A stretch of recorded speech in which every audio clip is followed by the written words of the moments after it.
Blue Wonder, the fastest car transporter in the 1950s that could carry a vehicle at 170 kilometers an hour.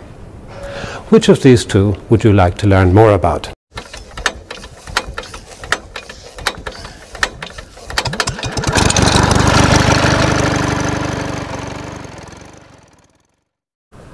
Okay, so you selected the Blue Wonder. Great choice. I love it too, but to be honest, nearly everybody loves it. In 1955, Mercedes Benz engineers constructed this car transporter to get their racing cars from one racing venue to the next quicker than any other competitor. This transporter, the Blue Wonder, with a racing car on its back, could reach a top speed of 170 kilometers an hour. Imagine that, 1955. And this was on the road until the 1960s.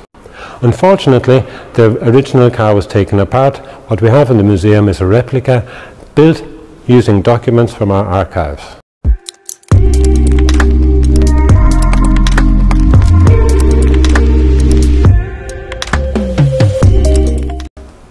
Our history evolved very quickly in the Roaring '20s.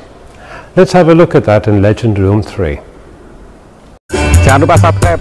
Di mana utunan?